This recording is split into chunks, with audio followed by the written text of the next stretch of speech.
नमस्कार। आज के इस विश्लेषण में हम उस अहम मुद्दे की बात करेंगे जिसने देश भर के लाखों मेडिकल एस्पिरेंट्स और उनके परिवारों की नींद उड़ाकर रख दी है। जी हां, हम बात कर रहे हैं एनईटी यूजी 2026 एग्जाम के रद्द होने और सुप्रीम कोर्ट में दाखिल हुई उस बेहद क्रूशियल पिटीशन के बारे में। देखिए, ये मामला अब सिर्फ एक एग्जाम कैंसिल होने तक सीमित नहीं रह गया है। ये अब पूरे के पूरे टेस्टिंग सिस्टम को ही बदल डालने की एक बड़ी मांग बन चुका है। तो चलिए शुरू करते हैं। आज हम इस पूरे मामले को इन 5 मेन पॉइंट्स में समझेंगे। पहला, आखिर ये नीट यूजी 2026 का क्राइसिस है क्या? दूसरा, एफएमए ने सुप्रीम कोर्ट का रुख क्यों किया? तीसरा, इंटरिम जुडिशियल सुपरविजन की मांग। चौथा, टेक अपग्रेड्स के लिए क्या कहा जा रहा है? और आखिरी, आगे के लिए अकाउंटेबिलिटी यानी जवाबदेही कैसे तय होगी? तो चलिए सीधे अपने पहले पॉइंट पर चलते हैं, द नीट यूजी 2026 क्राइसिस। आखिर शुरुआत कहां से हुई? अगर हम पूरे घटनाक्रम को देखें तो कहानी शुरू होती है 3 मई से, जब नीट यूजी 2026 आयोजित किया जाता है। सब कुछ ठीक लग रहा था, लेकिन एग्जाम के तुरंत बाद ही व्हाट्सएप और टेलीग्राम जैसे प्लेटफॉर्म्स पर कुछ सो कॉल्ड गेस्ट पेपर्स आग की तरह फैलने लगते हैं। इन संगीन आरोपों के बाद नेशनल टेस्टिंग एजेंसी यानी एनटीए को मजबूरन परीक्षा रद्द करनी पड़ती है। और आज स्थिति ये है कि केंद्र सरकार ने सच्चाई का पता लगाने के लिए जांच सीधे सीबीआई के हाथों में सौंप दी है। और यहां जो सबसे हैरान करने वाली बात सामने आई वो ये थी कि रिपोर्ट्स के मुताबिक इन लीक्ड मटेरियल्स में 100 से भी ज्यादा सवाल एक्चुअल एग्जाम पेपर से बिल्कुल हूबहू मैच कर रहे थे। जरा सोचिए, ये कोई छोटी मोटी गड़बड़ी नहीं थी। इसने देश भर के उन मेहनती छात्रों के सामने पूरी परीक्षा की पवित्रता पर ही एक बहुत बड़ा सवाल खड़ा कर दिया। और जब मुद्दा इतना संगीन हो तो मामला अदालत तक जाना ही था। यहां से हम आते हैं दूसरे पॉइंट पर, फैमा मूव्स सुप्रीम कोर्ट।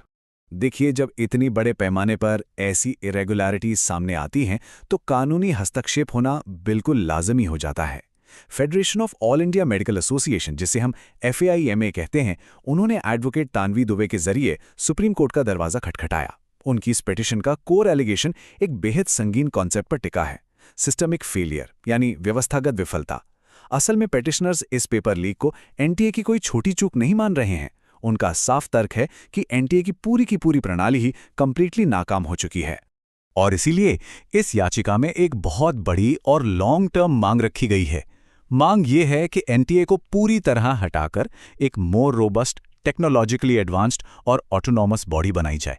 आसान शब्दों में कहें तो आगे चलकर ऐसी घटनाएं ना हों, इसके लिए एक बिल्कुल नई और स्वतंत्र टेस्टिंग अथॉरिटी बनाने की सख्त जरूरत पर जोर दिया जा रहा है। खैर, ये तो हुई लॉन्ग टर्म बदलाव की बात, लेकिन अभी के लिए क्या होगा? यही से हम बढ़ते हैं तीसरे हिस्से की तरफ, इंटरिम जुडिशियल सुपरविजन।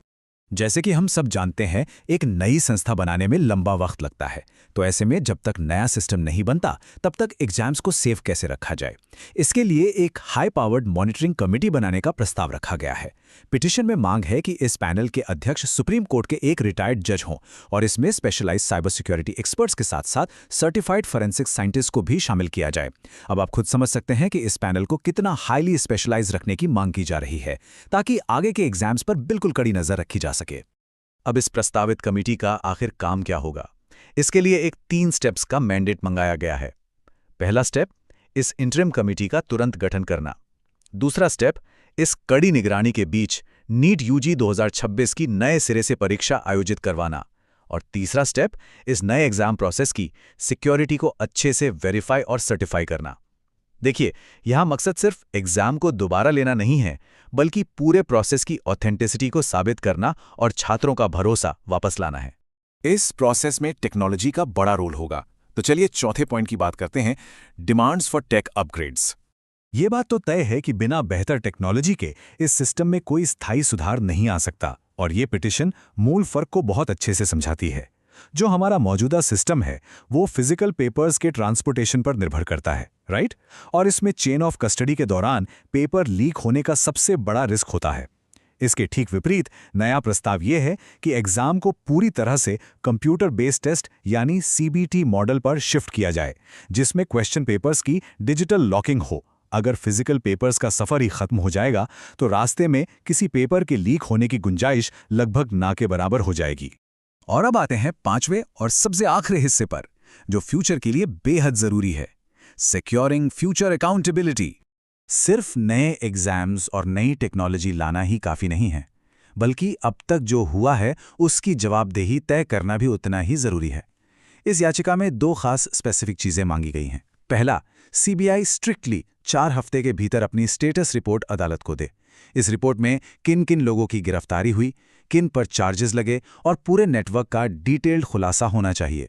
और दूसरी अहम मांग यह है कि आगे चलकर नीट के परिणाम केंद्रवार यानी सेंटर वाइज तुरंत पब्लिक किए जाएं। अब आप शायद सोच रहे होंगे कि इस सेंटर वाइज डेटा से आखिर होगा क्या। देखिए, अगर सभी सेंटर्स के रिजल्ट्स पब्लिक होंगे तो मैथमेटिकल तरीके से तुरंत डिटेक्ट किया जा सकता है कि क्या किसी एक खास सेंटर पर एबनॉर्मली हाई स्कोर्स तो नहीं आ रहे। मान लीजिए किसी एक छोटे से लोकल सेंटर से अचानक बहुत सारे टॉप रैंकर्स निकल आते हैं, तो इस डेटा ड्रिवन अप्रोच से ऐसी अनियमितताओं को तुरंत पकड़ा जा सकता है।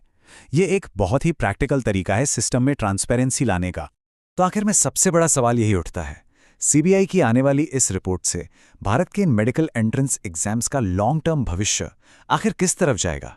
क्या इस संगीन याचिका के नतीजे के रूप में लाखों छात्रों को वाकई एक डिजिटली सिक्योर और बिल्कुल स्वतंत्र टेस्टिंग बॉडी देखने को मिलेगी? कानूनी तौर पर अब ये मामला क्या मोड़ लेता है, इस पर हमारी नज़र जरूर बनी रहेगी। आज के इस विश्लेषण में हमारे साथ जुड़ने के लिए बहुत बहुत शुक्रिया।